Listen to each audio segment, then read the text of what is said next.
Covering music-related content of all genres. If it filters through Eastern Texas, it's fair game. Y'all bring it. From Texarkana down to the coast and Dallas down to Houston and everything in between, we are ETX ROCKS! Hit the brakes! Cut!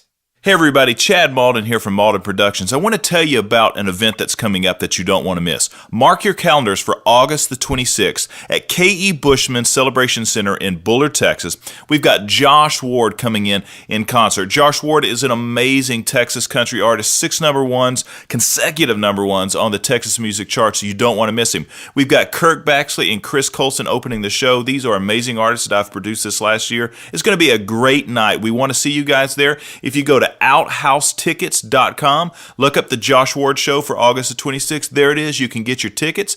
You can also go to K.E. Bushman's Facebook page, and you can check there for specials and all kinds of wild stuff that we have going on, information about the show. The Tremendous Love and War is going to be providing food that night. It'll be available for purchase, full bar. It's going to be a great night. I hope to see you there August the 26th. And again, get your tickets today at OutHouseTickets.com. Hey y'all, welcome to a brand new episode of the ETX ROCKS podcast with Boston Chris. Once again, we're sitting here with a special co-host, Mr. Chad Malden of Malden Productions. Hello. And we're very happy to have a local legend here in the East Texas area. He's worked with great entertainers like Dio, Lita Ford, Ted Nugent, Black Label Society, Europe, Danzig, Zakk Wylde, and Alice Cooper. Between the years of 1999 and 2006-ish, he released 51 albums on his former label, Spitfire Records, with the aforementioned artist as well as many, many others. After a brief break from the business and moving across the country from New York to New Orleans, and then being displaced by Hurricane Katrina and moving on to the East Texas area, he has returned with a vengeance, launching a brand new label, Fade to Silence Records, and introducing to the world 2 brand new bands with our Arms to the Sun and his son's band, Bibeau. ETX ROCKS is proud to introduce you to music industry legend, Mr. Paul Bibeau. Thank you for the kind words, and thank you for having me. You're very welcome. Thank you for coming in. Absolutely. My pleasure. Appreciate it. Just for the Dio credit, I mean, that's enough right there. Well, oh, man, I tell you, he was a heck of a man. He was. I miss like him every cool day, guy. and just a short thing here. When we were displaced by Katrina, he had actually, Wendy called me. Ronnie was on tour with in Europe with, at the time it was Black Sabbath. It wasn't Heaven and Hell. Right. And he offered to fly me out and my family to stay at his house in California Wow. while he was out in Europe. And that's the kind of man he was. Yeah. I mean, he was just a brilliant singer, brilliant performer, and just one of the best people I've ever met in my life. I've never heard anybody say anything different. You won't find them. They're not out there. Right.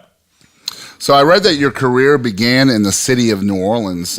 Is that also where you grew up? Yeah, I grew up in New Orleans. We moved there when I was about 6. My family's from Boston. You'd appreciate that. Yeah, absolutely. That's cool. I grew up, like any other kid, watching Bruce Lee, and I fell in love with this little band called Kiss and wanted to be Ace Frehley, so I picked up the guitar. Just a little band named Kiss. Yeah, a little band called Kiss, and yeah. they weren't very big in the 70s. But, No, not at all. But I grew up there, just fell in love with music. It was a great city to fall in love with music because there was just so much music around you. Mm-hmm. I thought every place in the United States was like New Orleans, and I was a little spoiled when I realized most places aren't like New Orleans in the world.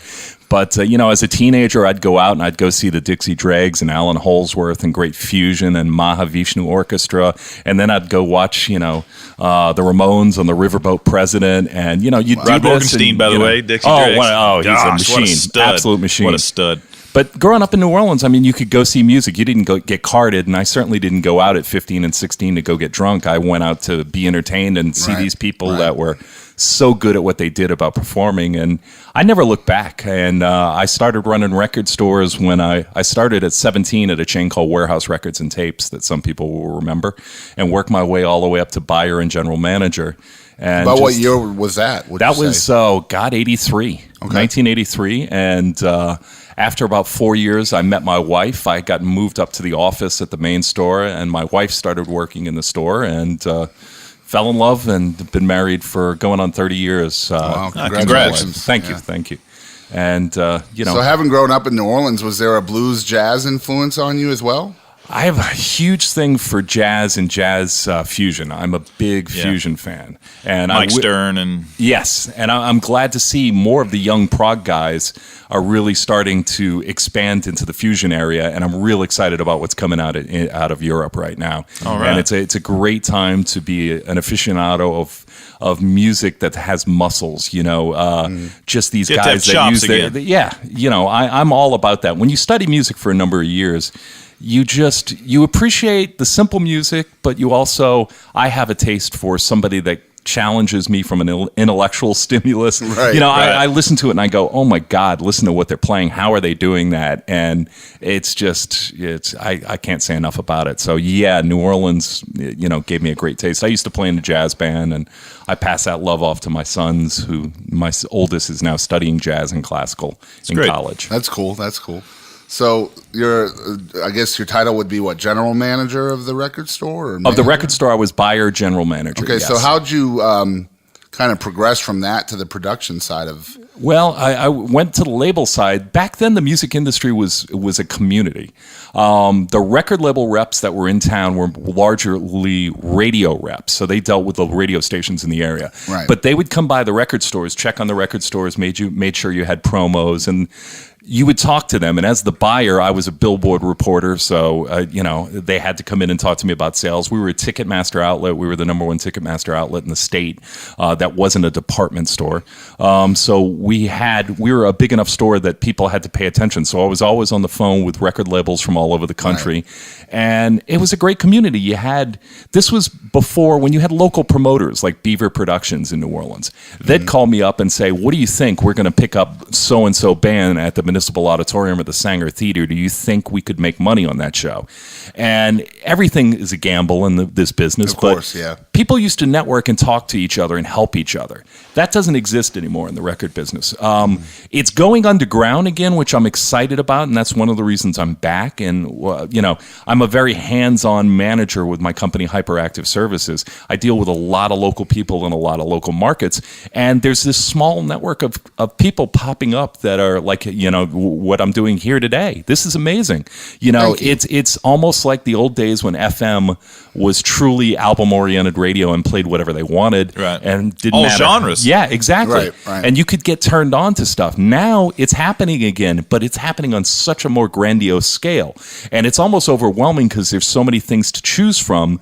But the exciting thing is that flood of technology. The cream always rises to the top. Right. Yep. Yeah, that's And right. if you've got great talent and great vision behind it, not saying I'm the vision, but the talent that has vision and knows how they want to be portrayed and projected and sold, to the masses, are generally the ones that have a great opportunity. And you got to put on one heck of a show. So it's coming back to, you got to win them over live. Absolutely. Yeah, well, and that's where bands make their money now. Yeah. I mean, there's they're no other they're vehicle. not touring to sell records anymore. They're making, in a large, this is one of the things I say a lot of times to clients. If they make a statement like, I wonder how many of these I have to sell to make the production money, feedback. That's the wrong way to think about it. Yeah. You make an album to drive people to your shows. I mean, people still buy music, but that's a big part of it now, is driving people to your shows with your project. I'm almost to the point of, from a management side, because I have the two companies, Hyperactive Services, and then I have Fade to Silence Records. I almost think of everything I do is that money, I'll never see it again. Yeah, right. But I tell the bands It's that like advertising money. Exactly. Bands I work with, and I try to tell this to a lot of bands. There are bands out there that just play for the money. That's fine. That's what you're going to do.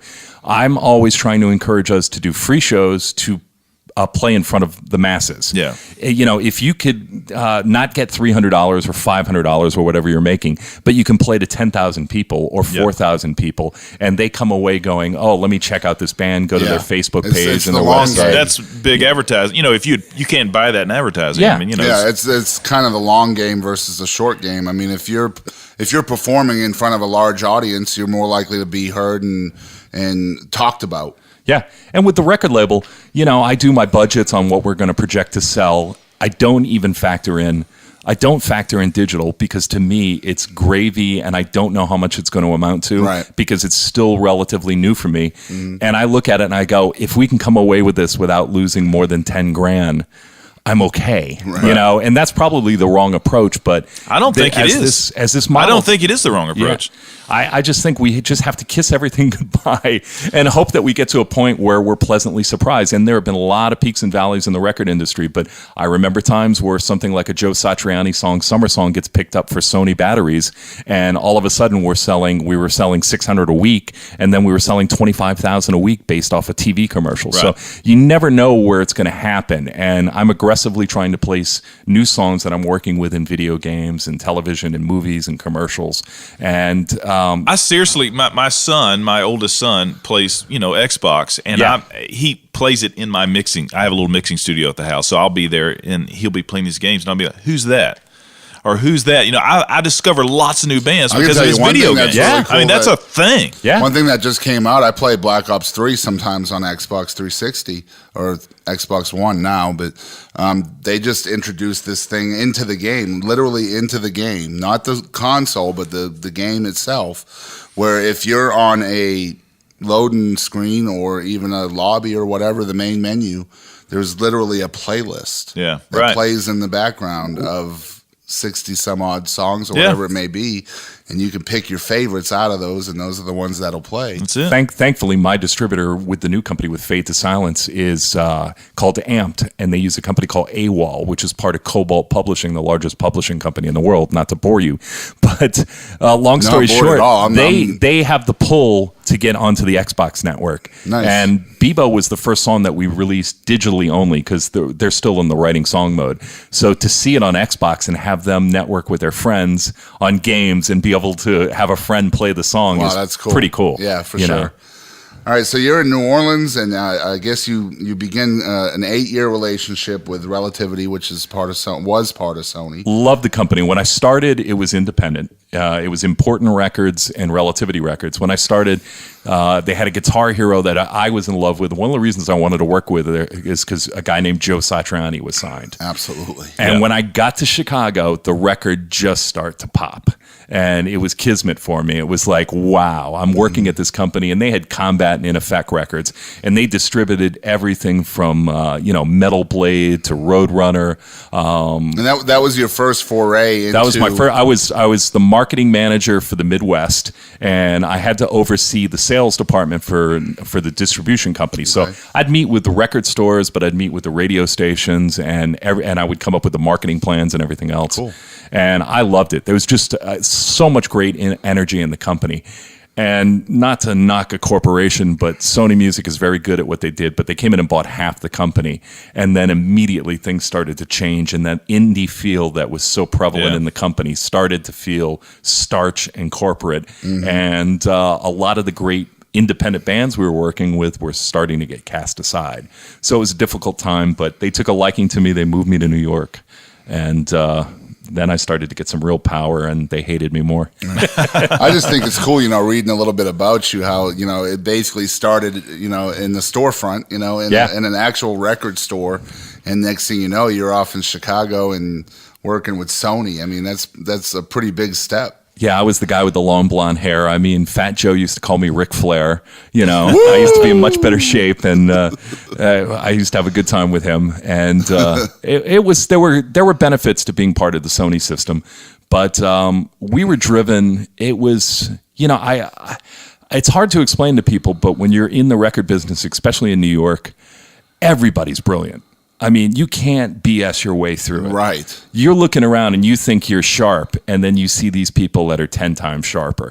And it just forces you. It's like, I guess, being akin to being in the NFL. You're young, you're fast, you're cocky, and then you get to the NFL and you're like, everybody's good. Yeah. Everybody's fast. Yeah, everybody lifts weights. The third string guy is that. Yeah. Yeah, for sure. And that's the one thing I got out of it. I had to work harder. I had to work smarter. I had to be more on my game, more creative. And I'm a music guy. I think my advantage was all through my career, I was always the one that wanted to put the artist in the best situation for them. And it wasn't about making a hit single. It was about what works best for you and your fan base and what they expect out of you. Because It's kind of like being a head coach. You want to put your players in the right position to succeed. Absolutely. Yeah. Absolutely. And a lot of labels were making mistakes. I mean, you could feel if you look at historically bands that just became enormous, whether it's on the metal side and the rock side, you take a band like Rush and a band like Metallica, you can see where the record blew up in sales. And then sonically, the bands moved into another direction. Visually, the bands moved into a different direction. And I've always felt a band needs to evolve, but the band can't sell out. You think that's corporate getting involved in Yes, trying it's to absolutely streamline corporate. I've seen everybody? it way There's an too essence much. to the band. Yeah. Right? Like you can grow and change and evolve, like you say, but there's an essence that some bands have been able to do that and keep that essence intact. Yeah. And it's funny because, Metallica is still massively popular all over the world. But at the end of the day, Rush and Iron Maiden are more popular because they're closer now to what their original roots are, even though Rush really did sell out. And there was a long period of time where I didn't follow them just because I couldn't get into the music. But people don't want you to, the perfect example is Kiss the Elder. You got this Kiss band that is on It's top of the such a world. weird record. And then you cut your hair and take your And wasn't that big Eric boots Carr's off. first album with Yeah, him? Poor and guy. he was a monster too. He was just Yeah. such a great drummer. And you sell yourself out. And I've always been about let's try to make the best album within your parameters of what you set for yourself and establish without isolating the audience. Well, I think it's also, try to keep it about the music as much as possible. You mentioned Metallica, and I know, just from talking Scuttlebutt and things like that with other musicians and things, there's always that talk of, pre and post Metallica. It's like, man, I really liked them, Pre-Black before album, this. post-Black album. Yeah. But man, after this, they've just, and that's the predominant talk about Metallica out there. Yeah, you can always look back at catalog for records and just go, oh, that's where they lost me. Here's where I got back in. Yeah. And a lot of times it's documentaries and things like, I was gone from the Eagles. The long run for me, I lost it. Historically phenomenal band. Right. But when the documentary came out, I've watched that thing 100 times. It's a great documentary. It's one of the best documentaries out there. And I just got that emotional feeling and connection with the band again because it was so pure and honest. And they were talking about their mistakes. And then you kind of go, oh, I feel bad that I abandoned you during that period. But I just couldn't get into the music. It's like almost like a magician telling the audience how to do their tricks. Yeah. It's kind of wholesome and, I like that. I'm going to have to check that out. Is it on Netflix? It was at one point. It was. It was streaming. It's a must-watch. It's in two parts, fantastic. but it's a must-watch. It's super. It's like a 3. There's another one out on Tom Petty right now, too, that's like a 3-hour I haven't seen that yet, but I want to check it out. Great, man. That So and good. Beyond the Lighted Stage, the Rush documentary. That's a great one, too. Yeah. Yeah. Good stuff. My son's a huge Rush fan. My middle son. He's 16. So that brings us up to, I guess, around 1998, and you've moved to a new city, New York. Yep. And a new direction with the rapid development and launch of Spitfire, which I guess came from Mayhem Records. Well, Mayhem, what had happened was Sony came in. When I was at Sony, I'd gotten so much power, I was actually running the rock division, coming up with the budgets, making decisions on direction. And then I started signing bands. I signed Paradise Lost. So you're constantly moving up the ladder. I signed Our Lady Peace, which was a big band for us. We had a number one single. We, video play on MTV and VH1. And MTV used to play videos? Yeah, I know. It was Yeah, 150 it was years like- ago. Wow. Hard to believe. Hard to believe. I know, right? Now YouTube is where you go to watch videos. Exactly. And they you still know- make money and spend and you don't budget get on paid. videos for YouTube because why? It's advertisement. Yeah. Well, the thing with us is we were hot. Sony was having problems. So in the bean counter way of doing the math, they said, let's take the hot-handed company, let's eliminate all the employees, let's sell off the lease that they have in their building, and let's sweep their artists into Sony proper. So Joe Satriani, Steve Vai, Our Lady Peace, Bone Thugs and Harmony, Eazy-E, Ruthless Records, everything we had was swept under. They in turn sold our distribution company, Relativity Entertainment Distribution, which is Red, to an outside firm who basically couldn't pay the bill within 6 months, and it reverted back to Sony. So Red is still part of Sony BMG. That's the distribution arm. So when that happened, I basically never been without a job. So I went home, picked up got off the train, the Long Island Railroad, picked up a bottle of Jack Daniels and wanted to go home and get, faced. How you know? cliche. Yeah. And I got home and I checked my old tape-driven voicemail, and I had record labels calling me from, they looked my number up in information. So the word had just gotten out. Yeah, the word had so just gotten out. So they knew you were available. And literally the next day I interviewed with TVT, I interviewed with Mercury. I was offered a job with Mercury, pretty good job. And I was enticed by it. I'd be working with Def Leppard and Bon Jovi and some of the bigger bands there, and Kiss. And this little company called Mayhem Records, which was owned by a guy named Mark Puma, who used to manage Twisted Sister and Kicks and a few other bands. Kicks. Yeah. Wow. What was their My big song? Fuse. Yeah. And then they had Don't That was Close actually Your Eyes. a cool song, man. Close Your Yeah, Eyes. that was That's that was what I remember. terrible. Yeah, exactly. But Light My Kinda. Fuse was a cool song. Yeah, the earlier stuff was great. Yeah. Baltimore-based band. And there was something about the company. They had 9 employees. They were in downtown, right by right down the street from the Twin Towers. So I'd get out of the ACE subway and I'd be looking at the Twin Towers every day. But they had this drive and this. The one thing was at Polygram I'd have input and I could sign bands, but I wouldn't have input on everything. At this, with Mayhem, I got to run the company. Do you think maybe you were a little disenfranchised with corporate Yes, too? yeah. I think to my detriment, which something we can talk about after Spitfire. But I got really leery, and I'm untrusty. To this day, I don't like corporations, even though I own one. Right. The record business went from being really wise people, and it was creatively driven. It was about People the loved music, the art. and then it became corporate, and it became bean counters trying to emulate whatever was popular at the time and signing 50 of them. So with Mayhem, it was a small staff. It was that little engine that could mentality. And then I was like, well, I could sign this band. I had a budget. I knew I could go out and get bands. And I started making calls. And it was at a time when, grunge was at its highest. Rap was exploding. What year is this again? This was, what was this? 95. Yeah, you're right. 95, 96. Yeah, grunge was in full swing. Yeah. And all these major artists were getting dropped. Yeah. Kiss, Alice Cooper. That still had an audience. And they were still Huge selling audience. hundreds of thousands of records Yes. in the States alone, not to mention worldwide. Which for an indie was great. Yeah.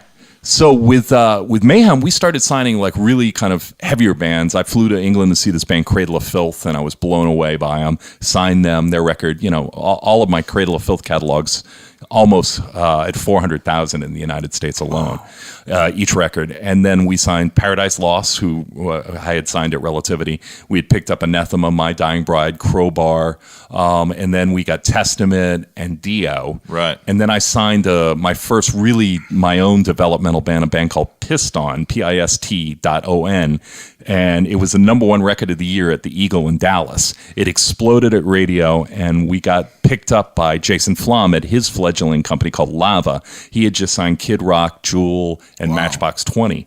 So he bought the band from us, which gave a great infusion of cash to the label. And now all of a sudden we were being welcomed into the Warner Brothers family. Nice. We were at Indie at the time, and we were now being An imprint of Warner wined Brothers. and dined into the bigger corporate culture. And I had a lot of problems with my partner at the time. I won't get into them, but they generally involve bad things, and illegal things going up the nostrils, and money missing and payments and checks being bounced. And I got very frustrated, and I felt like I was driving the engine, and I felt like he was lying to everybody else. And I've always prided myself. You're going to find very few people that know me from the record industry that knew I wouldn't want to make good with you. I wanted to be the guy who did good by the bands because it was for the music for me. Very straight up. And Warner Brothers actually came to me and said, we don't like what's going on. We know, you're trying to alleviate it. We're more interested in you. And I basically left the company and started Spitfire with their help on my first 2 projects. Oh, so Spitfire was affiliated with Warner Brothers in some way. The first 2 records, we had no ownership, but they distributed my records, thankfully. So I had access to a great distribution system, and they put up the first money for the first 2 signings, which was the New Testament record and the first Black Label Society record. Awesome. And I also was able to go through Geffen and get the first 2 Zakk Wylde records back, Pride and Glory and Book of Shadows, and Those are re-release great those records. too. Yeah, he's got a new Book of Shadows out there, but it really helped us kick off with a with a really strong selling point. I mean, it was great. Yeah. Good foundation. Yeah, I remember I used to go hang out and go to my bank, and I used to ride a motorcycle, and I had Was long Zach hair. already sober by then? No. Oh, Zach, wow. no. His those years are notorious for him. I mean, he I just got drank 24 stories. hours a day, from what I understand. Yeah, and I wasn't any big help either because I was right there alongside him, slugging him back. Man. And the first night we hung out after he signed his deal, myself, Dennis, who was the vice president of Spitfire, and Zach hung out in the brewery on 16th. I'm trying to think of the park right there in New York, but 16th and Fifth Avenue. And we were at the brewery from about 11 o'clock in the afternoon until I don't know what time in the morning. And she came back in there screaming at us because we were all pretty lit. But I was not a good influence at the time. I did a lot of stupid stuff, and I still do sometimes. But Zach has gone through his ups and downs. I think the hardest period for me was there was a period of time where he was lifting weights when he started to get really successful, and we had graduated up to the Ozfest shows, and Black Label was really starting to sell records. I was pumping a lot of money into him, and he had started taking substances. I don't know what they were, but they were some sort of weightlifting supplements and things. And he was drinking like a fish, and from the moment he woke up, he had a beer in his hand. And he was getting very violent, and to the point of I had to pull him aside and talk to him and his wife, and he had chilled out. He'd gotten better for a while, but I'll tell you a funny story. We were at Midem in France. I'm flying back after 4 days. It's the world's largest music industry convention. It's like the movie convention in Midem in Cannes. And I flew back, and I got out of the airport, and I'm going to take my connecting flight in London, Heathrow, back to America, back to New York. And I see a bunch of people standing around, and Zach Wild's there. And I go up behind him, and I grab his hair, and I go, "What are you doing here?" And he turns around and punches me right in the sternum. Wow. I mean, punches me in the sternum. Wow. And a bunch of bobbies run up, and I'm like, it's fine. I was talking like, I was about to throw up because I had lost air and everything else. He knocked me for a loop, but he was cursing me out and said, "How dare you leave me here?" And I was like, I just landed here. So what had happened was my office in London, he insisted they let him go shop for his wife.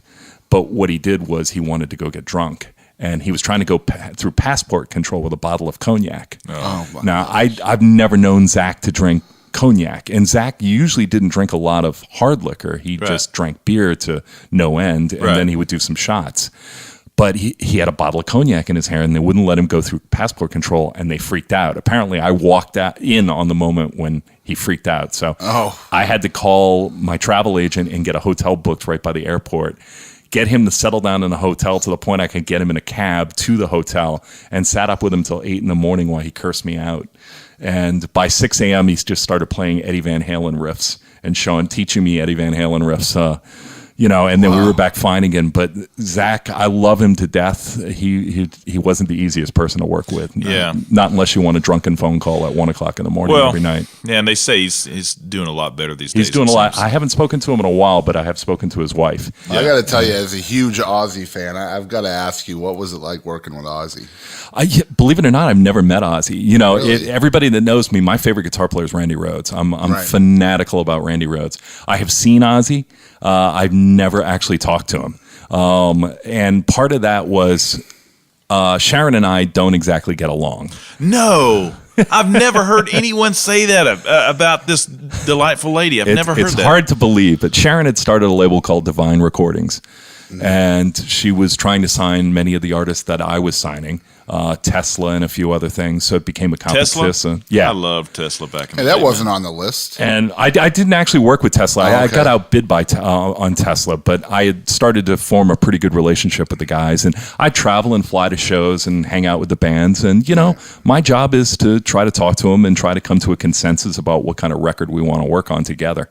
And she viewed me as competition, and she's a very strong-minded woman, and for whatever reason, the sight of me did not make her happy.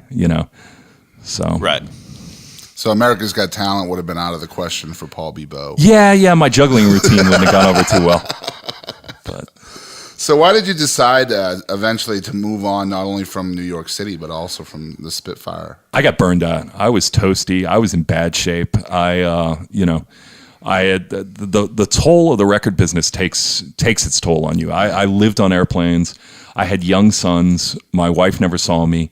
I lived in just this great old historic house on Long Island, but it was a 2-hour ride on the railroad into my office and a 2-hour ride home. Wow. And you get to the point where you're leaving and it's dark. You get home and it's dark. Right. And oftentimes when you've got a label with a lot of different managers coming into town and bands, I'm constantly whining and dining in Manhattan, and it means we're staying out until 1 o'clock in the morning. Yeah. It means alcohol. It means me, taking the train and then the cab home, and my wife's life asleep. Was suffering because of that. Yeah, and I had an office. We had the Eagle Rock office in England, and then we had my own satellite office in L.A., and then Paris and Hanover, Germany. So I was always on a plane. And my flights were 6 hours, 7 hours, and it just got to the point where I wasn't having fun anymore. Mm-hmm. And I'm one of these people that I want to be involved in the creative side, but I don't want to get entangled in everything else. Right. And there's so many bad personalities that are energy vampires in the record business, and they take their toll with you, along with the physicalities of no sleep and drinking and traveling and jet lag. You have these energy vampires that are just sucking the life out of you. And I needed the 4 or 5 years away from everything just to, nobody knew where I was at. They didn't know if I was dead or alive. A lot of people thought I might have perished in Hurricane Katrina because I wasn't visible. And but it was a good downtime for me. It was a humbling time, and I needed that. I took on odd jobs. Mm-hmm. My son had gotten a really severe sore throat, and we got the hospital bill, and it was like, I've got to go get healthcare insurance. This is crazy. If there's something major happens to any of us. Mm-hmm. So I did crazy jobs, and I kind of found music again through playing music with my kids, teaching my boys, Robin and Peyton. I was going to ask you what you were up to during the years, between Spitfire and now. Completely lost. But finding still myself. Have your ear to the ground, and, like, yeah, I did. I did. I never fell out of love with music. I fell out of love with the people involved in the business of music. Yeah. I'm fanatical about. I listen to music every day. I'll watch anything on television that I catch that might be any style of music, and just anything that floats my boat with somebody just doing something I haven't seen. But I didn't want anything to do with people, and oddly enough, through kind of channeling my creative energy into teaching them how to play drums and guitar and playing music as a band. I played bass with them. Being a dad, I love being a dad. It's the greatest thing that ever happened to me, and I embraced it.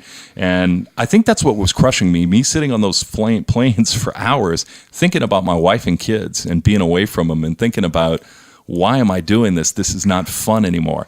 Because when I set out to start Spitfire, what I wanted to do is sign 4 bands. That was it. 4 bands, and then grow by 2 the next year.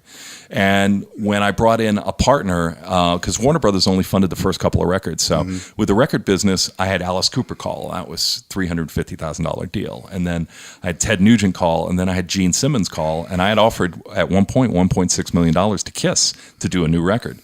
And in the record business, you have to put all this money up in front in advance. And sometimes it could be 2 years before the record you get paid on the record, or the record even sees the light of day in the stores. Right. So the cash flow is really, you're at a disadvantage. So you're always trying to go out there and find, a revenue stream to tap into to keep you going, floating until you can get some of this money back. And if you make a series of mistakes in a row, it gets really scary. And what happened was, when Spitfire was going great, it was going great. And what happened, this little company called Napster popped up. And I can't tell you, I think you can ask anybody that was in a position of power in the record industry who looked at charts, who looked at what was called SoundScan sales. Now it's Nielsen sales. When you looked at what an artist had shipped on the prior record, you could pretty much guess what you should ship and what you were going to do. Right. So you could put together your budgets on what you wanted to spend and how much you wanted to give the artist for an advance. All of a sudden, the faucet was running on high, and it became a trickle. And just that fast. It was like overnight. And wow. What I think the thing that hurt records for metal and hard rock was the rock audience is sophisticated. A lot of people don't believe that, but they were the first guys on the fringe, the first people on the fringe of technology, the first people to download. It wasn't the country people. It wasn't the hip hop people. With all due respect, I'm not saying they're smarter than anybody. They just were technically savvy. So they bought into this new internet and the downloading, and it really impacted my business from my style of music immediately. Yeah. Whereas others didn't feel the effect for a couple of years. Country music still sells more than It other still does. genres. It still does. Even now. And that's a great thing for country, and that's what rock and roll and metal have to get back to, is being so in touch and so connected with the community of fans. Yeah. And that's the one thing I'm stressing in my businesses today. We've got to be, kissing babies, and it's not for political reasons. We have to be honestly out there mingling with the people, interacting. And what do you think? I mean, it's music is gotten to be more regional now. I mean, there's a real regional component. I mean, there's always been regional components, but I mean, there are, like, for instance, we just mentioned country, in the Texas country scene, which has its own ecosystem, its own charting system, all of these things. There are guys that only play the Texas circuit that pull down $20,000-$30,000 a gig. They're buying ridiculous RVs and absolutely. I mean, and they are living like rock stars, Yeah. and they played the Texas circuit. It's very regional. Yeah, and I'm hearing about people playing Jacksonville and getting $30,000, and I'm like, wow. And exactly. I find it fascinating, and you know what? I actually think everything happens for a reason. I think I'm here in East Texas because I think I found myself again, and I hope to always know myself. I think I'm a lot different person than I was when in the Spitfire days. I've always been music friendly and always been approachable, but you go through a humbling process, and you go through, I do this for love. But what I like about what I see in Texas is, there's not a scene in LA anymore. There's not a scene in New York. I mean, no one lives in New York anymore. The Chinese, the Japanese, and the Russians have bought all the skyscrapers and basically all the condominiums. So nobody lives in Manhattan. So there's no need for a CBGB's or a Roseland Ballroom anymore. And I think there's a scene here. And I think the scene could be organized better. I think the country's got it down packed, but I try to help and give back as much as I can to the rock and metal community because that's what I know and love, and that's what I want to see built here in Tyler and East Texas. And that's the cool thing about East Texas too, is that every genre is represented here. Yeah. Yeah, and very well. I mean, you look at some of the bands that have broken out nationally out of here, and I'm proud to be here. I mean, it took me a while kicking and screaming, but I like what I'm doing. I'm glad I live here, and I'm happy to give back to the community. Well, before we get more into the East Texas part of Paul Bibeau, let's back to the Spitfire stuff. Who are some of your favorite artists that you've worked with? Well, from a personalities perspective, the two that really stick out to me are Alice Cooper and Ronnie James Dio. Okay. I spent a lot of time with both of them. I mean, I went to opening night of on Broadway with Alice Cooper of The Producers, and I didn't know at the time that, because I didn't watch very much TV in the 80s or 90s, that Alice Cooper was on a TV show called Something Wilder on NBC with Gene Wilder, and it was produced by Mel Brooks. And I'm a huge Mel Brooks fan, and I didn't know that. And so I got to go to Broadway with him and walk in with Entertainment Tonight and all. Who's this geek that you're with? And he's like, that's my record company guy. And just to have that experience, but just to get to know Alice and know what kind of man he is amazing. And Ronnie, just from a creative standpoint and just hanging out at his house and talking to him, and he's very savvy about the world and politics, and there's no subject that he wasn't well read on. He was an amazing reader. He had books all over his bathtub everywhere. Wow. And he was so impressive, especially from a songwriting standpoint and a music standpoint. I think we really kind of got along in that respect. Right. I pushed his buttons a couple of times because I would mention Vivian Campbell, who I really like as a guitar player. Well, he had a bad falling out, unbeknownst to me. I knew that Vivian had left the band, but I didn't realize it was so bad. Yeah, there's some footage of Dio. Yes, I saw that. I saw that later on. Serious crap. And I wanted Ronnie to have this tenacious guitar sound because being a Randy Rhoads fan and an Eddie Van Halen fan, I wanted the guitar to be at the forefront, but not to overpower a legendary voice. Yeah. And a lot of the bands at that time were coming out with a more of an Yngwie sound, which wasn't heavy, and it was a lot of rhythm pickup sounds and things like that. And I didn't want that sound in Dio because I remember turning on that first record and hearing songs like Straight Through the Heart and with just a punchy guitar. Who was was it Craig Goldie at the time he was playing with, or who was it? When I started with him, it was Tracy G, and then Craig came back. Yeah, because that was the second time for Craig, yes. right? And then Doug Aldridge later, who, by the way, I thought was a good fit for He and Dio. I was with him in Vegas, and I saw the first show that he did with him, and I was elated because I had known Doug about was great in Doug, Dio. but the internet wasn't so big, so you couldn't go on YouTube and stuff. And when I saw him live and play, I was like, wow, you found your guy. Right. And the first real video I did with him was the video with Jack Black and Kyle Gass for the song Push. And he was playing guitar, and we had a great time hanging out. The whole Tenacious D thing was a big sort of push for Dio because to me it seems like, just as an observer, it seemed like that was a cool thing for Dio at that point in his career. Ronnie and Wendy didn't know who he was, and I shouldn't even say that. But I loved what Jack and Kyle were doing, and I loved Tenacious D. They were paying homage to him. Yes, I mean, obviously absolutely. it was comedic and so forth. But they were not making fun of Dio. No. Were It was super fans, and it was oddly enough, it was at that weird time when all this other type of music is happening, and then you've got this crazy comedic duo doing a tribute to Dio. Yeah. And I said, we've got to work with him. So I called his manager, and it was a Hollywood manager, not a record industry manager. So I had no kind of introduction or anything, but I got on the phone and I just said, look, this is who I am. This is who I work with. Can you get in touch with Jack Black and say we want to shoot a video with him or we want to do something with him? And they called me back within 24 hours and said, he'll work for free, buy him lunch and buy him beer. And I sent him the next day. He had to go do the MTV Movie Awards, or he had to start rehearsals for the Movie Awards. But we had a great time. We made a push video. It's like 3 million on YouTube, and had a great time. But they were two of my favorites. I liked a lot of the younger bands too, and there were just so many creative people, bands like Paradise Lost, and I really respect Danny from Cradle of Filth, even though some people will look at it and say it's too shocking. Danny is just a brilliant mind, a great musician. He's got a great vision for how he wants to portray the band, and he does some stuff that's shocking, but he's smart enough and wise enough, not unlike Ted Nugent or Gene Simmons, to know where to push the buttons to get people, the right people, screaming about you. Yeah.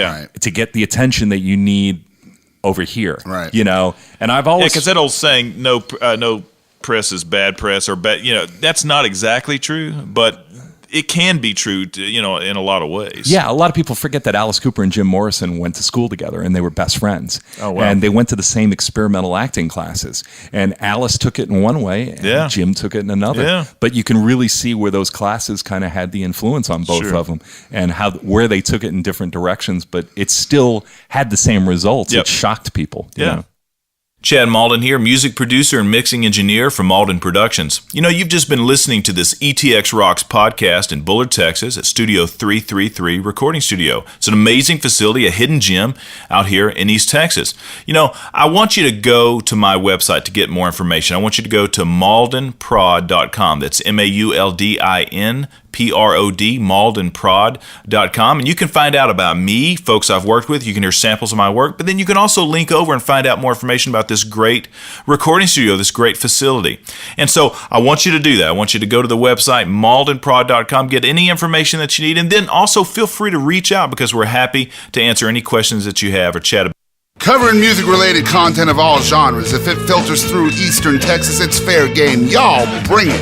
From Texarkana down to the coast and Dallas down to Houston and everything in between. We are ETX ROCKS! Hit the brakes! Cut! So we're talking about some pretty heavy-duty names here, of course, with Ronnie James Dio and Alice Cooper and Jack Black. And I know my buddy Chad here, he's we were talking about 80s metal or hair band or whatever you want to call it. And one of the names that he mentioned was a little obscure band that I hadn't actually heard of that you've worked with called TNT.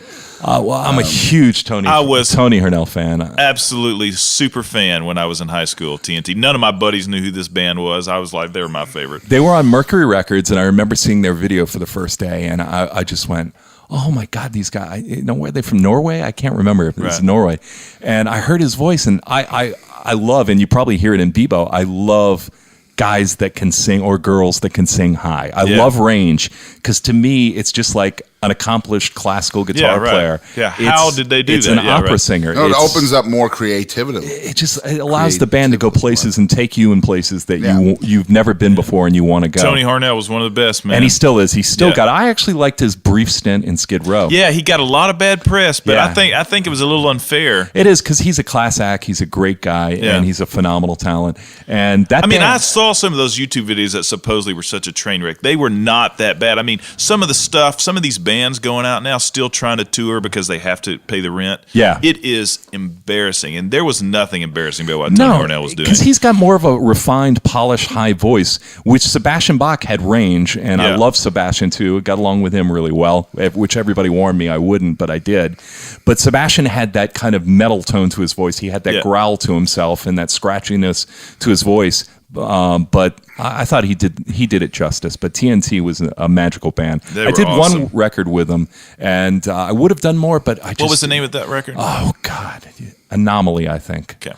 And the brain's not so sharp after all these years in the record business. I just had to put that in there because it's funny how, we've done all these different episodes and there's always something in each one that ties it to one of the previous ones that we've done. It's just crazy how this is going. Yeah. It's like every time we do an episode, it's, we've got 5 out now. The latest was Victims of Sanity. Today's June 30th. That released yesterday. But it's like every single episode we do, there's a tie to usually they're the one right before, and he had interviewed me for an episode that'll be out July 6th where I'm the guest of the podcast. And we had talked about hair metal and glam rock, however you wanted to call it. And that's when he dropped TNT. And then I was like, I know somebody you've never heard But of. I'm doing research on you, and I see that name again, and I'm like, wow, this is crazy, all the coincidences that happen. It's funny because I worked with, I get associated with hair bands, and then I get associated with extreme bands from Cradle of Filth and Anathema and Crowbar and all these bands. And, I wrote marketing plans for everything from Ugly Kid Joe to those guys. metal, why am I blanking? Johnny Z's record label at Metallica was on Megaforce Records. We used to distribute Megaforce, and I love Johnny Z, and I had a recent conversation with him, and he's doing great, living by Disney World in Orlando. But I loved it. I kind of, the thing about the hairband era that a lot of people tend to forget is the level of musicianship was extremely high. Most of those bands had really accomplished guitar players. And they get a lot of grief now for the hair, which I didn't think was so bad. Some of them wore it better than others. Right. But, I still... Anybody that gets all whatever self-important, when they start talking about hair metal should read Chuck Klosterman's book, Fargo Rock City. Yes, exactly. That is a must-read for a music fan. He really puts things into perspective. It's a great read. Everybody looks at things through, rose-colored glasses when it's happening, and then they look at it in hindsight because they remember the trends that came afterwards and how people negatively thought on things. But, it was a good time. It was a time where MTV was starting to get really frustrated with metal because it was too popular. And, you had your call-in hour shows, and metal would have every video. Yeah. And they were like, we can't have this because the record labels It went aren't from metal signing never this got stuff. played on radio to now it was mainstream pop music. And then overnight, and having MTV, its own chart, too. The major labels really kind of got together and said, look, there's too much of on this. And if you remember, they took away their request hour, and then they had that host that's now on The Voice, which I can't even remember the name, and it became a live show in Times Square, where they were bringing by the latest bands that the record companies were promoting. So I remember that. Yeah. That's what happened. They were in a room that had a shot of the city. It was a glassed in. I remember you that. see kids behind you. Yeah. And I remember having to go to meetings at MTV and having to walk through these tons of 11-year-old girls and thinking, oh my God, something's not right. Yeah. With Ronnie Dio, and they don't know who he is. I'm taking these people by to MTV, and everybody in the buildings, that works there is going, oh my God, they're here, and the kids outside didn't know who we were walking in with. But that's really where I saw the business changing, and I got really scared. I was like, uh-oh, here it comes. I could almost feel, I felt like there was everybody just decided all of a sudden we're going to move in a different direction. And a lot of great rock bands fell by the wayside. And a lot of great record guys that worked radio stations at that point lost their jobs, and it became more of a hit radio thing as opposed to an AOR, which we called it AOR back then. But it was a shame. A lot of good record guys lost their jobs right around that period of time, and I don't think the business is ever going back to that level, because now it's about, it's Disney Channel now. Yeah. The record business is Disney Channel, or they get one Adele, something that breaks through to people my age. But it's a scary time. Yeah. So you decide, I'm burnt out, want to, be a dad, be a wife, and you head Not back, a wife. Be with a wife. Be with your wife, yeah. Or I don't know. Maybe I'm being I did have some presumptuous surgeries here. No. He identifies as a man. But you go back home. You move back to New Orleans. Went back to New Orleans. I was getting actively involved in TV production and wanted just to do something completely different. I never asked anybody for a job. I had a deal lined up with EMI, and David Munns, Joe Munns' son, was the chairman of EMI, and we were putting together a new deal, and I was going to call it something else, and I was actually talking to the Abbott brothers about Rebel Meets Rebel and starting to look at product, and I was feeling really good, and I was like, it's going to be a small record label, and it's going to be on a big corporate label. So I was going to the corporations this time and, saying, let's do it. And David loved what I was doing. He got it. He was like, there's a company here. You can build something here. And then they got in a hostile takeover, and he got blown out. And I said, I had enough. And then I sold my house in Long Island. I went back, downsized, and just started to, focusing on the family. Right. And I wasn't working a very rigid schedule. With TV production, sometimes there's work and sometimes there's not. And that was exactly the way I liked it. Right. And then my wife told me, that hurricane's coming here. And I was like, no, it's not.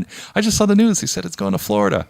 And we got in the car and evacuated, took a few things.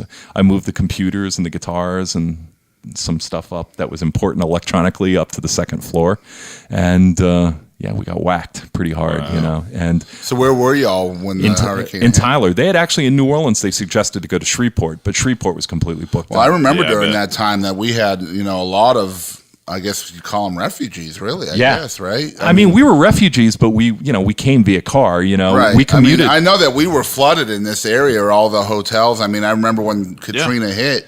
I mean, I'd be driving. I grew up in Longview. Of course, Longview is right over the Shreveport, Louisiana line. And that's where I was at the time. And so we had a lot in Longview. Yeah. Yeah. I had you heard could drive over I-20 when Katrina was hitting, and I mean, there were cars as far as you could see going, coming from the east side towards Dallas. It was scary. It took us forever. I felt like we drove, I want to say like 14, 15 hours I've never seen to go anything 6 like hours. But the computer sent us to Tyler. I had heard of Tyler. I'd never been through. I've flown over it probably a million times. Right. But we wound up in a hotel, and we were in a convoy because I had my mom following us, a neighbor of my mom's, a sister, and we were all just coming out, and we rented a batch of hotel rooms. So we were like running the hotel rooms, and we the way we viewed it was, hey, the kids get to go swimming for a couple days. Yeah, they were on vacation. Well, we'll have some wine by the pool, and I'm in a dry county, which I didn't know there was any such thing. Yeah, you're thinking, what? Who I went, where authorized do I go this? get a bottle of wine? And they laughed at me, and I was like, it's a dry county. I was like, no, you must surely you jest. These things Which exist means that you got in the anymore? car and drove either to Kilgore or to... I went to Coffee City, of and it course felt like you it was did. 400,000 miles. Yeah. I think it's crazy that it's New Orleans, Chicago, New York City, Tyler, Texas. Tyler. And I mean, I come from the land of drive-through daiquiri shops. Large debt on arrival with a shot of Everclear. Right. Thank you, I'm gone. Welcome to the Bible Belt. Yeah, exactly. But, we did stay, and we swam, and we had a good time, and then we watched it unfurl on TV, and it was like you realize we're homeless, and oh my God, I'm And all my unemployed. guitars on the second floor have probably been stolen. Yeah, it was. So it what was made scary. you decide to actually stay as opposed to going back? Well, if and you remember rebuilding? right, they said it would probably be a year before we got to go back. It was 7 months before we got to check on our property. Wow. They would not let us go back. And a lot of people tend to forget that in the story of Katrina. Yeah. You could sneak in, but you couldn't legally go in. They had the interstate blocked off. They had airline highway blocked off. So the main access points to Metairie, Kenner, and New Orleans were all blocked. You had to find a way in and get somebody in there or know somebody to get in. Wow. So we didn't push our luck. We just said, look, it's there. It's going to stay there, and we'll deal with it when we get there. And I wouldn't let the family go. I rented the largest U-Haul you could get, and I spent a week and a half down there cleaning and salvaging, and we got yourself? whacked. Yeah, by myself. And then my sister came in, and her my nephews came and helped a few days into it. But I lost every stitch of clothes. My kids lost every stitch of clothes. To this day, I don't spend any money on clothes. I have a uniform, which I wear these shirts every day. I got like 12 of them in my closet, but I don't want to spend any money on clothes. And, it's just something I've learned. I don't need The real question is, how about your guitars? They survived, and they're now my son's guitars. Great. So I get to visit with them every once in a while. It's funny you said about clothes. I mean, like, my girlfriend gets on me all the time. You're in the public all the time. You gotta dress a certain way, and I'm just like, look, I don't have a budget for that. So it's like a lot of what I wear is what local artists are giving me for shirts or whatever, and I figure it's promoting too. It's funny. I had one of the big wigs at Sony Music used to tell me when I would go in and out of the Sony building, because I had when you're a vice president level, you get to eat in the restaurants on the top 2 floors of the Sony building, and there's a sushi, and it's incredible up there. But you can take clients there, and you don't have to expense it or anything. The company pays for it. And he used to mess with me because of the way I looked. But, I've always been a rock person at heart, so I've always had long hair. Right. And I didn't really fit into the short hair and nice suit kind of. I think you are who you are. And that's not me either. Yeah. I think when you can paint somebody up in a suit, but you don't project the right way. I think, you feel what you feel. Yeah, this last year during the awards, Nathan's like, you got to dress nice. I'm like, do I have to? He's like, well, yeah, you're going to be the stage manager. I'm like, that means I'm going to be behind the stage, right? He's like, yeah. So why do I have to dress nice, Nathan? He's like, just trust me. We might need you. And sure enough, I was out on stage most of the night. So, yeah, I don't enjoy it. Yeah. I really don't. I would rather just be in, jeans and a shirt and a pair of boots or whatever. But especially when you live in Texas. And it's 100 sometimes outside. it calls for it, I guess, though, and that's part of what I'm learning. So 2014 comes around. You've been out of the business, I guess, 8 years? Yeah, something like that. Maybe closer to 10? I mean, I felt like I was starting to get in the business because I was playing music with my kids. What changed things, really, is I signed into Facebook. Uh-oh. And when I signed into the Facebook, it was all the rage and everybody was doing it. And, my wife was on it, and she's like, "You should try this thing out. It's really cool. You can reconnect with high school friends." It's this giant juggernaut for promoting your stuff, like bands. And I logged in, and it was like, "Oh my god, friend request. Where have you been? We thought you were dead. Are you alive? Where do you live?" Oh right. And it was just like I was inundated with it. I can imagine. And I kind of got sucked into it for a good 2 years because everybody was reconnecting, and then after about 6 months, it felt like people were saying, "Hey, can you help me with this? Can you tell me who does this?" And I started getting kind of like back getting that itch yeah. back. Yeah. And I was reconnecting with people in the industry. I was talking to people, talking to artists, and I enjoyed it. It was because it was different. When you control the purse strings in the record label, everybody wants something from you, and it gets very old when everybody wants something from you. And I want to work one-on-one with artists, and I want it to be a team. I don't want it to be, I don't want it to be an amoeba sucking off of, You want to be more into the creative side of things. And I'm one of the few guys that would do the A&R, the artist and repertoire. I would write the marketing plans because I'm a marketing guy. And I would do everything and sit down with the artist, and we'd develop a plan, both sonically, musically, what the direction of the record is, and how were we going to sell it? What did we want to do to market it? And that's what gets me going at the end of the day. Right. And all the other stuff. And I'll be honest with you, even with the new record label, there are days I just want to punch a wall and just go, "This isn't. I knew it. Why am I doing this?" Right. Because the same ugly people come out. They come out looking for you, and they come out looking for money, and then it's uncomfortable for me. I'm not at all comfortable in that environment. There are a lot of people that do real well, smoke a cigar, and can rip people off and just chase people around and do the wrong thing. I don't want to be that guy.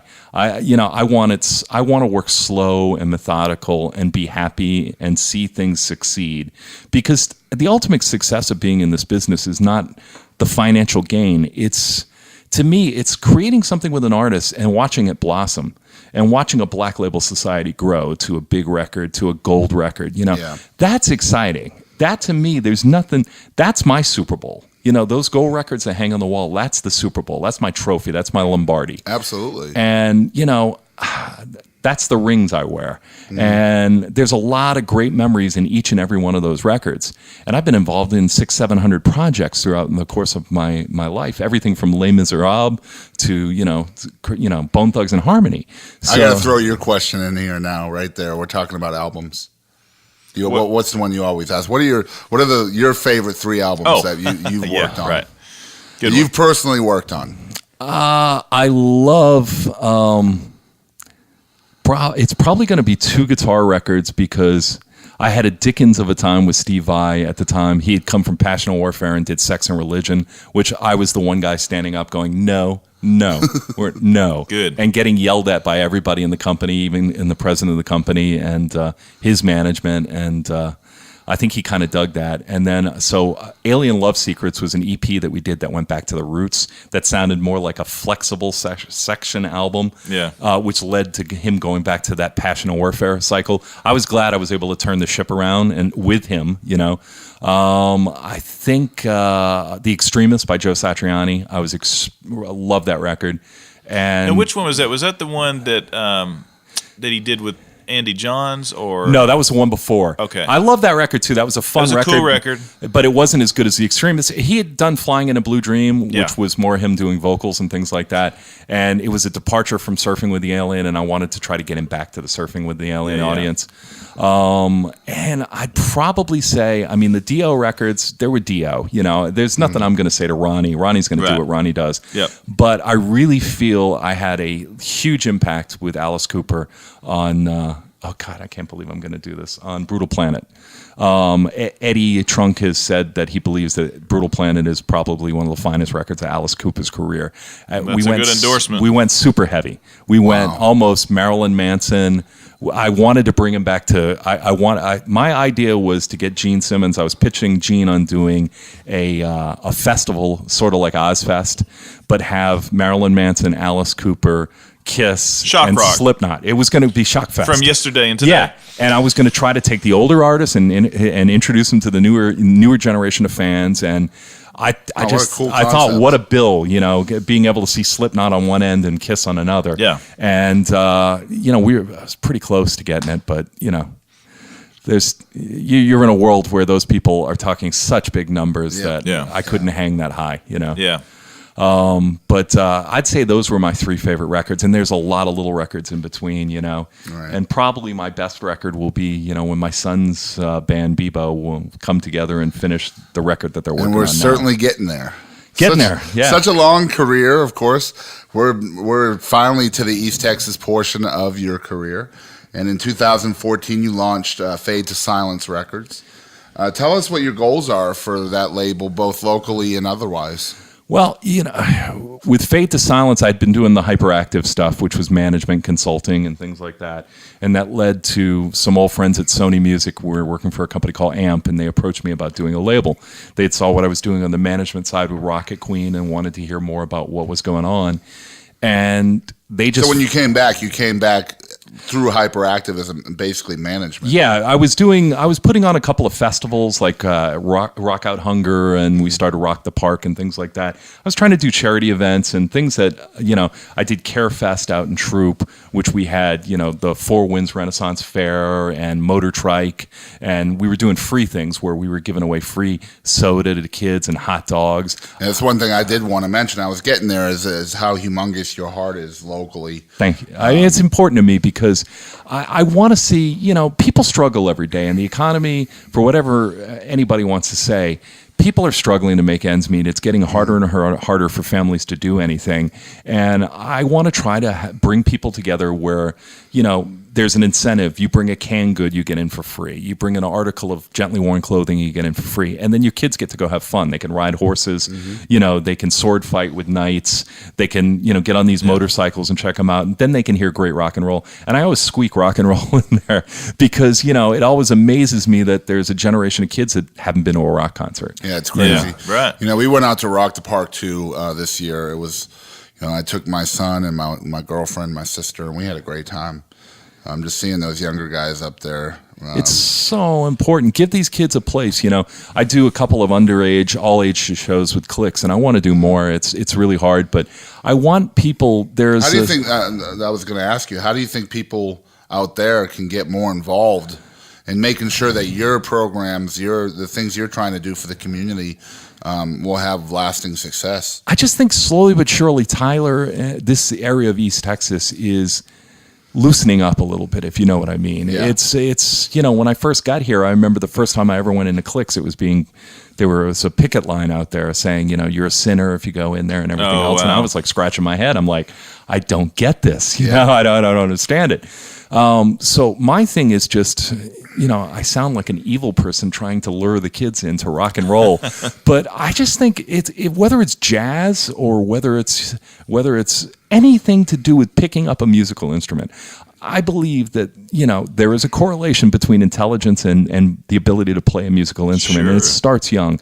And I think it's so important to we've got the athletics, all we need in athletics all over the South and It's all covered. over high schools. It's all over. represented. I mean, we're spending $3 to $4 million on artificial turf for football games, but we're not buying instruments for the kids to learn to play music. And I have a problem with that. I think we're drifting away from what the kids really need. You know, the kids don't need to study for hours to study to pass a test. Yeah. They need to learn, you know, if one kid is geared to automotive or one kid's geared to wanting to be creative in the arts, we should welcome that. And we should have the tools available necessary for them to follow that dream. yeah.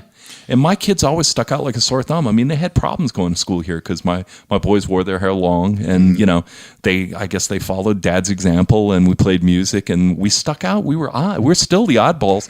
You know, I live in White House, and they still look at me like you know, I got another head growing out of my shoulders. But you know, I They'll don't get have over a. it. You I don't, right? I don't have a criminal record. Yeah, I had it removed. Oh, perfect. But I don't have a criminal record. You know, I consider myself a relatively friendly guy, but you know, some people still think that, you know, there's something odd going on in my house because these long-haired musicians are in and out of my house. And I'm going to tell straight up, if anybody from White House is listening, this guy sitting across from me is a role model. Thank you. Straight up. And if you haven't gotten that out of this episode so far, then you haven't been listening. Yeah, I just think I want to see another generation play music. I want to see the next Charlie Parker. I want to see the next Eddie Van Halen. I want to see the next. Yeah, I want to see those artists. I want to see those young kids just embrace the art because, you know, when you have that creative side covered, you're less apt to get into trouble. Sure. You know, and when that brain That was my story for sure. Yeah. And when the brain starts rolling, it gets momentum. So it makes math easier. It makes memorizing easier. It makes all the things in life It much does. easier. I mean, there's research to prove that. Yeah. And then there's also something just really beautiful about things like music, and just mind-blowing if you think about it. Every society in history, no matter what, figured music out. Yes. That's just something they figured out. That was a thing. And it was there's something immensely transcendent important about to it. them because they would gather for it nightly. Yeah. And, you know, and we still need to gather for music. Yeah, you it know? builds community. And it, like I said, I mean, there's a transcendence about it. I mean, there's something immaterial about it. I think one thing that worries me a lot locally, especially, I see it a lot, and it's not just with, you know, it's not specific to genre, is it's almost like live music's become an alien to people. Yeah. You know, I see it so often when I'm out on the road and trying to soak in new things, and that's the whole purpose of me coming to White House that day. Yeah. You know, I wanted to soak in something new, and as I'm doing that, I'm looking around and I'm seeing who's having fun and what demographic is there, you know, because these are the kinds of things that, you know, I want to observe because it's going to help East Texas music, you know, ultimately. And, you know, there were a lot of people out there that were enjoying it, but, you know, there was others on the peripheries that were just kind of like, didn't know how to handle it. Yeah, if that makes sense. Grab a lawn chair and sit down, you Yeah. know, and listen. Take it Yeah. in. And But I mean, does that sound about right? That people are almost alien to live music now. It's almost Yeah. like they won't give it a chance. you got a lot of young kids that still go out, but you know, I see more and more of the kids being trapped in their rooms playing video games, and we all Yeah. play video games, and it's great. And I want to get people out more. I want to see younger kids out more, and I want to see more adults out. Yeah, it's you not know? just the young kids. I was just going to say that. It's you know, it's comedy, it's everything else. Get out of your house and go see something. Sure. Support something. You know, just you know, you can only sit on the couch for so long before you pull your hair out. You know, It's like I mean, it within is. my group, I'll see an advertisement. You know, I mean, we have, you know, big music venues on the peripheries of East Texas. I won't name them because there's no point. But I mean, within my group, if some national act comes in and they're playing within an hour's drive of here somewhere, you know, that's going to get shared within my group ETFE maybe 5-6 times, and it's going to get liked and comments and all this. And you're paying $200 maybe to go see this show. Yeah. And then you've got stuff happening right here in Tyler at Clicks Live with bands that, you know, maybe I'm biased, but they're better than that national act that's an hour away. $3, And $5, $3, max. $5, and Yeah. people are upset about this. Yeah, yeah. You know, it's like, Well, and that's, I mean, the kind of community you build when you go to live events, it's not superficial. You know, like there is a certain community you build, you know, through technology, but it's not the same kind of thing. Mm-hmm. And so, yeah, I think some of the younger generation, once they figure that out, you know, Yeah. it's sort of opened some doors to them, you know. But having I mean, said we this- had to do that, you know, when I'm 43. And so, I mean, that was the only way that we were able to build community and hang with our buddies was do that kind of Absolutely. stuff. Yeah, now there's other options. Yeah, there's a lot of options, and the kids are inundated with it, and that's why I think they need to get out there. But I will say this: I mentioned it earlier. I have gone to several shows in Dallas of bands that are coming over from India and bands that are coming over from England. That you know, the even smart people connected in the know in America don't even know who they are, and yet the clubs are packed. Yeah. And you know, the great thing about some of these shows now, they're all ages. It's in a bar, but it's all ages. Yeah. And these kids are coming out, and 16, 17-year-old, you know, I love the math metal stuff, you know, the very progressive stuff. Yeah. And, Proggy you know, stuff. I'm loving what I'm seeing. I think there's a really good generation of young musicians coming up now. so maybe a resurgence. Okay, Yeah. I'm about to throw a name out. I know I'm chasing a rabbit, but you're into proggy rock. Another one of my all-time favorite bands was King's X. Oh, Come on now. I was just talking about them the other day with And they're Texas Michael boys, Boring too. from, guitar player for, it'll come to me in a second. Michael Boring. He's one of the techs for King's X. Death Row Bodine. Death Row Bodine, great yeah. guy. We're always Michael, talking we about it want 'cause you on the show if you're listening. Gretchen Goes to Nebraska is a one of my great all-time record, favorite man. records, and I So always good. follow that band. And it's one of those power trios that never gets mentioned, along with another power trio from Canada, and it's not the big Triumph. one, Rush, Triumph. Yep. I always thought those two bands, and maybe Zebra out of New Orleans. Zebra was cool. That needs mentioning, but Gretchen Even Goes their Glammy album, Yeah. their last Glammy album was cool, man. That single, what was that single? The real 80s Glammy thing. That was a great song. I know what you're talking. It's on the tip of my tongue. Yeah, I can't call it. They're working in the studio right now. Oh, I just cool. heard. But I'm glad to see them back out on the road, and Yep. I love bands like that. And you know, Porcupine Tree, and obviously Steven's doing great on his own now. Mm-hmm. But there's, you know, my son went out and bought the vinyl on. God, my brain is not working. Oh God, you know, my kids are buying Yes albums Yeah. again and early Genesis albums Sure. again, and you know. You gotta love that. I mean, Yep. it's like, okay, please, yeah, absorb it. I taught them Yeah. well. Take it all in. Yeah, Yeah, my, it's my middle yeah. son's same thing. He's all into the proggy, you know, hard rock stuff. yeah. It's great. I'm in the car the other day and we were on a long drive, and my son popped in, my youngest son, and he said, "Can I pop something in?" I said, "Yeah." And it was the best of Simon and Garfunkel. I was like, Nice. "Yes, Nice. thank you." Nice work. So we're talking about your sons now. I know you're working with 2 bands Yes. under your label. Who are those bands, and what are the plans for them? Well, we have Bibeau, which is my son's band, and we have a band called With Our Arms to the Sun, which is a band out of Arizona, a very artistic, progressive band. I saw them at Clicks Live opening for John 5, and I just fell in love and started communicating with the guys, and they begged me to start a record label, and you know, as luck would have it, So I that's did. where it started, right there. Well, it had started before that, but it was you know, percolating until That's kind of what got it kickstarted. yeah, Yeah. and they're great. They have an association with the manager of Tool Tool, who manages them. And I love what they're doing. Their new album's coming out September 30th. It's called Orenda. And it's a very artistic concept album. It's about not feeling like you belong here on this planet and wondering who you are and where you come from. And there's kind of some, maybe alien, overtones there, which I connect very much with. Sure. But great band. We have also re-released Rocket Queen on the record too. I don't know what our future is there. I got to sit down and talk to those guys. But our plans are to kickstart the label with the With Arms to the Sun record. They're going to be out on the tour. They're going to be at Riot Fest in Chicago and in Denver.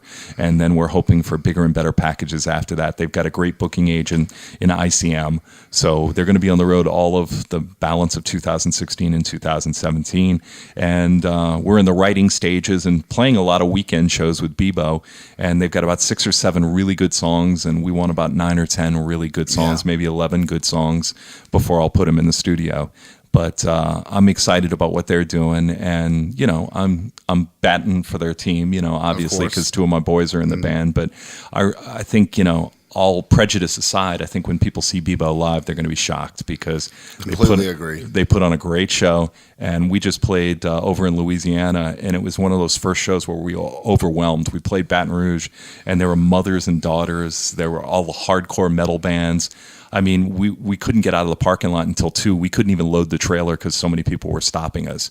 And it was that first feeling of like, wait a minute, something's happening. Yeah, there's something going on here. Yeah. And we're getting calls from, San Angelo, from the Dead Horse to come out and play. And we're playing all these clubs now, and it's not even becoming work to book the band. They're actually calling me. Right. And we just got a call the other night. We had a story run in Brave Words and Bloody Knuckles, and it said Brothers in Van Halen's Arms. And it was talking about the story of how they got the name Bibeau because of Van Halen, drummer and bass player. Yeah. Drummer and guitar player. And I got this club outside of Jackson, Mississippi called Brandy's Blues Cafe. And they're right outside Jackson in Philadelphia, Mississippi. And he goes, I don't know if I can afford you guys. And, I really want you to play. I watched the video and you went crazy over it. Mm-hmm. And I was like, I'm looking up, I'm Googling Philadelphia, Mississippi. And I go, it's in between Jackson and and I was like, it's a straight shot, 6-hour drive. We can do that, And we'll come out and play anywhere. Even if, look, if we got to play for the door and the promoter can't afford us, then if we got a shot to play in front of an audience, we're going to do it. We need y'all in Longview. Yeah, I've approached a couple places out there and they haven't returned my calls. So is one of them the Memphis? No. Try the Memphis. Okay. Yeah, I also want to play. I really like. I'll talk to you after and give you the contact information. But because I know for a fact they would love y'all there. We're having fun, man. We got a Bibeau mobile with a trailer, and we just cut up and we laugh. And we've got 2 great new musicians in the band. Actually 3, because Chris is in the band. We got Chris Ray, who replaced Sarah Smith, who we love. She's a Bibeau. She's the daughter from another mother I never had, and she had to go to college, and so we recruited Chris Ray, and he's a phenomenal kind of a John Entwistle meets Steve Harris, up and coming, really good. Wow. The music's in this hand, Yeah. And he's a thumper. And we've got Alan Hernandez on guitar, who a lot of people in East Texas know him, and he's a great soul, and he's a wonderful musician and a wonderful person. And Drew Thiering, who is the anchor for Dazed for years, is the drummer and singer. Yep. Well, he's out there's singing a band for that us did now. not meet its potential. I agree, completely agree. Dude, don't get me started. Anyway, yeah. I'll talk to you later about it. Yeah. The album they recorded, I was just like, I've heard these guys live. Yeah. So the single, Bibeau single, is Mark This. Mark This. We're still is that getting, already out and available for It came out purchase? May 3rd, and we've been working it ever since. And the strange thing is we keep going through these ebbs and flows where new radio stations, the world is changing and internet radio is becoming more and more influential. Right. And we're getting like Radio 365 and Rock Rage Radio, and some of these bigger stations are embracing it. And Moose Radio out of Oklahoma on 55 stations just picked it up, and I'm actually doing some work with him on Hyperactive. But what's happening now is other people are watching what's going on, and the video has been embraced so well because we've had Brave Words and we've had Metal Forces out of England, and so you guys have cut a single and released a video for it. We've got a video with a Hollywood. He's a guy in Tyler, Texas, who did a movie that came out in Hollywood called Devil's Deal on Lionsgate. And I pursued. What's the guy's name? Justin Mosley. Okay. He's with a company called Dark Letter Entertainment. I chased after him, he'll tell you, for 2 months because I wanted him to make a music video. Because I could see the potential in what he was doing. Because I wanted to make an old school 80s video. I wanted a Motley Crue Shout at the Devil. I wanted a Scorpions. Their best album, by the way. I wanted something. Absolutely. Nobody makes those videos anymore. Yeah. I wanted a story with and a performance it definitely video. has that vibe too. Yeah. I mean, my girlfriend and I, we when we're sitting home bored and I'm not supposed to be working, that's what we're doing. We're looking at the videos of different bands we've heard about, and when we saw the Mark This video for the first time, we both looked at each other and went, "Wow, this could be 1988." Yeah. That's that we went out and just said, this is what we want to do. We want it to look like it was something on the heyday of MTV. Right. And Justin did a phenomenal job. And, some people don't get the video. And Oh man, I got it. I watch completely. videos now and I see bands that are good, and it's just one still shot of a band performing. And, our song is 5 minutes and 38 seconds. You don't want to watch the band stand still and perform for 5 minutes and 38 seconds. I don't live in that world. I want a story. I want to take somebody in the video where they don't expect it to go, know? And, we're at 50,000 videos on YouTube in 6 weeks. And it's being watched all over the world. And because of the video, kids listen with their eyes now. They don't listen with their ears. Yeah. So many kids are streaming on YouTube that I think the reason that we keep finding these radio stations embracing the record is they're just discovering the song because a girl just called us the other day and sent us a link to Alan Hernandez, and there's a radio station called That Classic Metal Show in Chicago, and it's apparently very big from what I understand. They played the clip, it's on YouTube, and the girl calls in and she goes, "Have you heard of Bibeau?" And he's like, "What? B-E-B-O?" And she goes, "No, it's B-I-B-E-A-U." So he's on the air talking to this girl, and she's like 16, 15 years old, and he puts on the video and he goes, "Oh my God, these guys put a lot of money into this video." And no, we didn't. It was just we found the right guy, that knew what he was doing.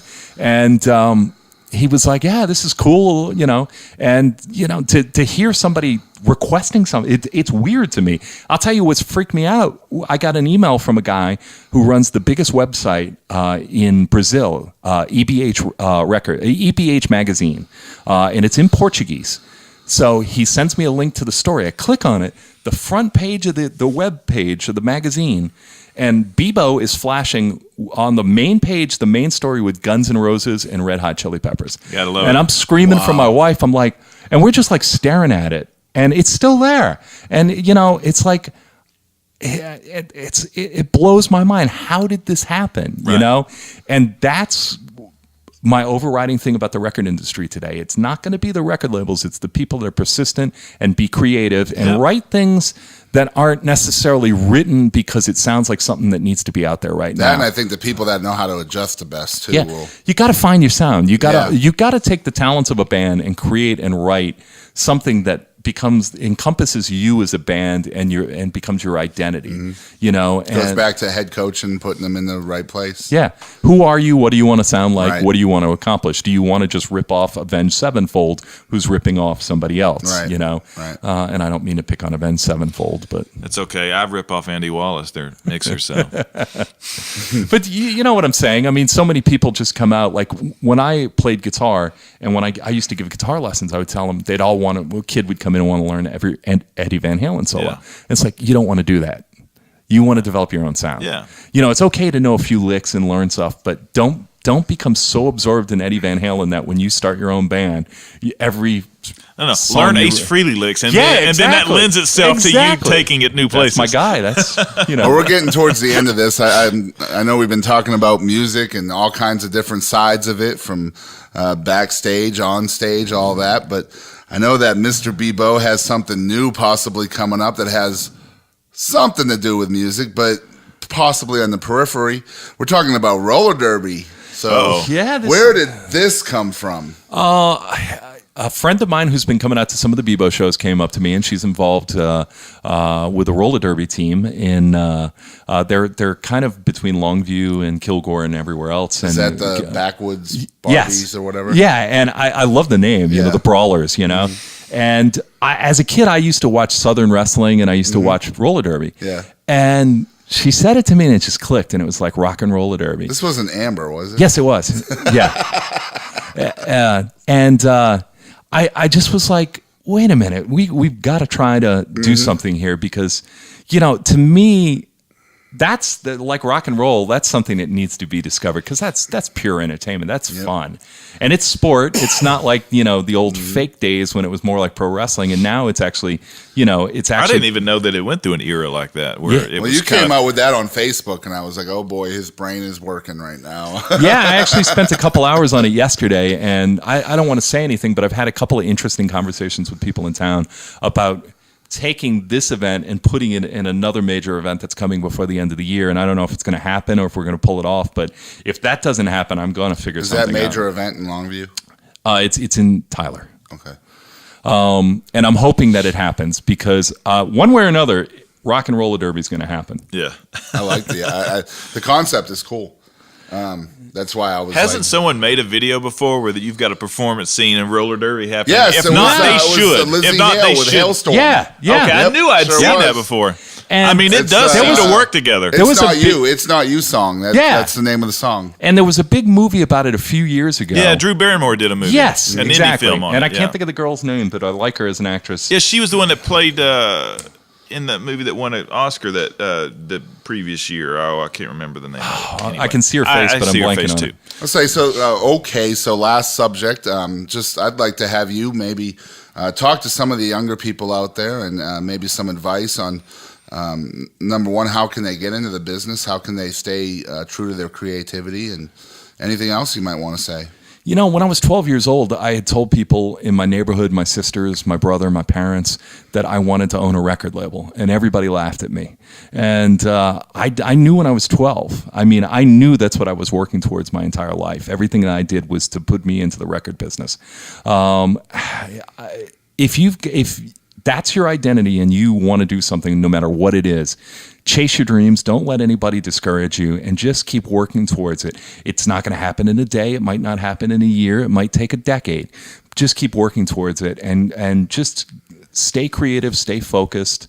Try to stay on the right side of life and the right path in life. And I don't want to be a preacher because I'm certainly not. But from a spiritual sense, just try to be a good person. Don't screw anybody over and be good to yourself and be good to the other people around you. But really just follow your heart and follow your passion. And don't look at life as, by 18, I have to have an apartment, therefore I must do this. Having bad jobs for the rest of your life will suck the soul out of you. Mm-hmm. You have to find a way to do what you love and find a way. You'll always find a way to generate revenue. If you're good at what you do and you refine your skills and you're creative, you will find a way to make it work. And don't dream about the mansions. Dream about the freedom. Right. Very, very well put. That's good advice. Mr. Bibeau, we want to thank you once again for sitting down and talking with us today. I especially want to thank you again for Rock the Park 2 and Rock Out? Rock Out Hunger is coming up. Rock Out Hunger 3 at the end of September to benefit the East Texas Food Bank. We'll have more on that shortly. We'll be making some announcements. And I definitely wanted to thank you for those two things because I know you're a busy guy and I mean you're making a valid effort to give back to the community and I mean obviously we wanted to make sure that was prominent in the podcast. Where can people find your pages and websites and things like that on? Well, they can go to hyperactiveservices.com or fadetosilencerecords.com. Probably the best, most active place is Facebook or Twitter because we use them so much. But, we're Hyperactive Services, Facebook.com, Hyperactive Services, and Facebook.com/fadetosilencerecords. And there's always something going on. Fade to Silence will start to pick up as activity picks up. But Hyperactive, there's always something going on. Or you can find me, the little alien guy, by Paul Bibeau on Facebook. And, send me a friend request. I'll let you in. Awesome. Thank you once again. My pleasure. Ladies and gentlemen, this has been another great episode of ETX Rocks with Boston Chris and co-host Mr. Chad Malden. Yep. Remember to support local music and ETX Rocks.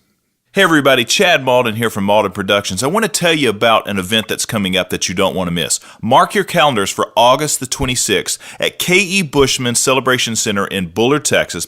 We've got Josh Ward coming in concert. Josh Ward is an amazing Texas country artist, 6 number ones, consecutive number ones on the Texas music charts, so you don't want to miss him. We've got Kirk Baxley and Chris Colson opening the show. These are amazing artists that I've produced this last year. It's going to be a great night. We want to see you guys there. If you go to OutHouseTickets.com. Look up the Josh Ward Show for August the 26th. There it is. You can get your tickets. You can also go to K.E. Bushman's Facebook page, and you can check there for specials and all kinds of wild stuff that we have going on, information about the show. The Tremendous Love and War is going to be providing food that night. It'll be available for purchase, full bar. It's going to be a great night. I hope to see you there August the 26th. And again, get your tickets today at OutHouseTickets.com. We are ETX ROCKS!